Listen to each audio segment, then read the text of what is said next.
McCoy here with Firehouse Education and another edition of Ask Anissa from the beach.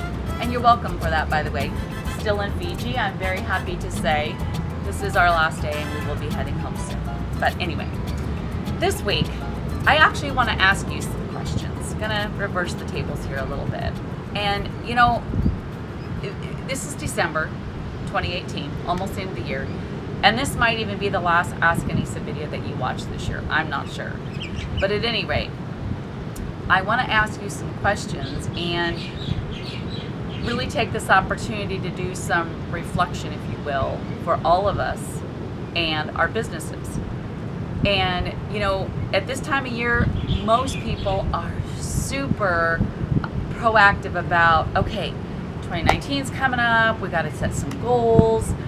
This is what we want to do in gross revenue in 2019. We want to go here, we want to do that, we want to do this. We're going to set the next year up for success. And that's great. But before you start setting those goals, what I want you to do is I want you to do a look back. And I want you to focus first, not on 2019, but on 2018. And I want you to look back and ask yourself, what went well in 2018? What didn't go well in 2018? Now, this is one of the most powerful exercises that we do at Firehouse every year in December. We look back at our prior year and say, what did we do? What did we accomplish? What's our gross revenue? More importantly, what was our net profit? What didn't work well that we didn't like?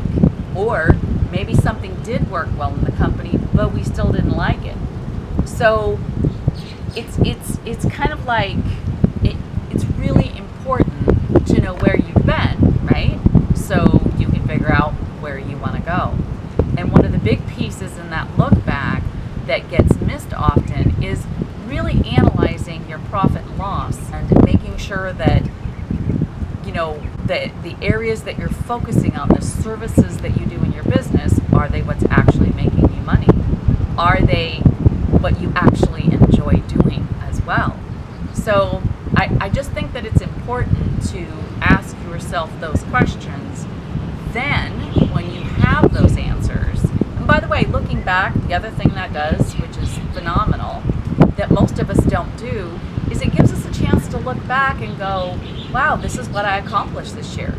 These were the successes that we had as a company. These are our wins. Too many times we don't do that.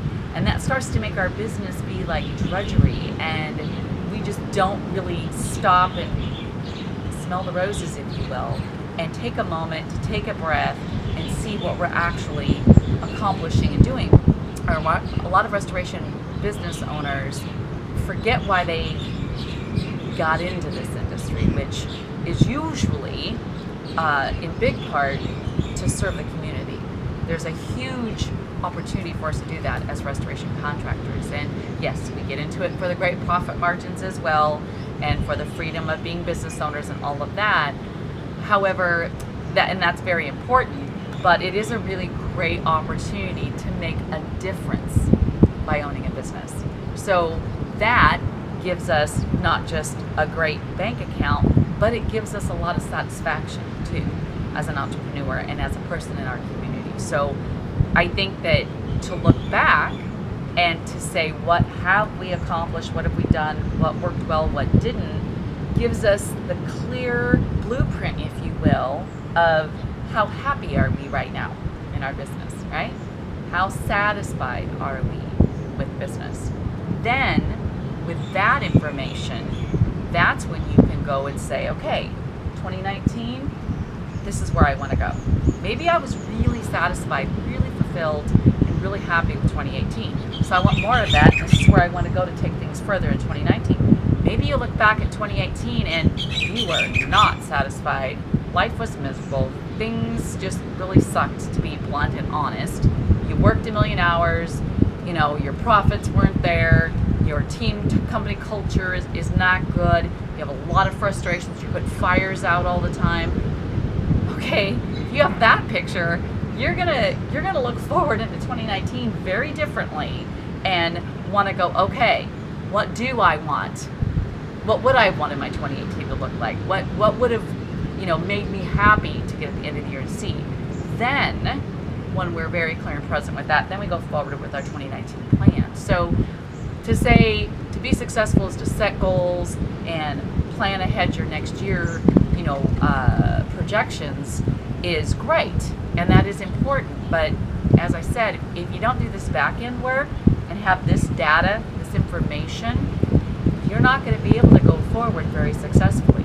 What you might do is what, sadly, some do, where they just plod forward every year with a new set of gross revenue numbers and a new set of this many jobs and so forth, and they just plod forward year after year after year, and they're not happy, they're not satisfied. Maybe their company is not fun to run, and they're really not making a lot of money. So they're working hard, but they're not keeping a lot of that in their pocket. So I just really wanted you to, I want to share this conversation with you, because this is a very powerful thing that we do at Firehouse. In fact, right now, I don't know, maybe it's got something to do with the last 90 days of traveling around to all these islands and spending weeks on end just staring out at the ocean as it's lapping it against the beach. But we've had a lot of time to reflect, if you will, and to really reflect on our company and how our 2018 went. And it went fabulous, and it was great.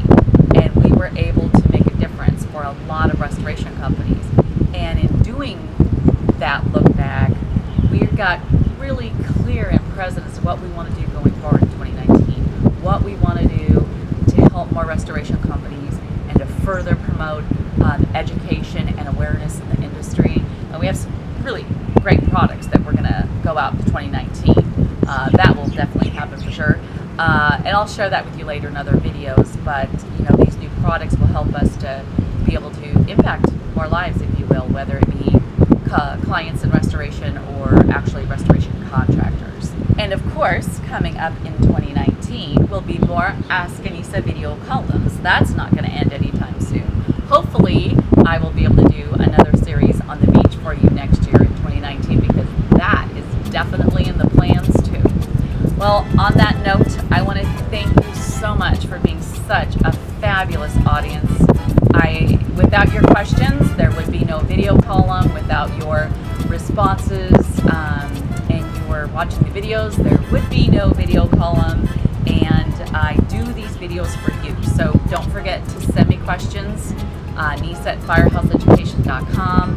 And on that note, want to wish you a happy new year. And I hope you had a fabulous 2018. And I will see you on next week's Ask Anissa video column.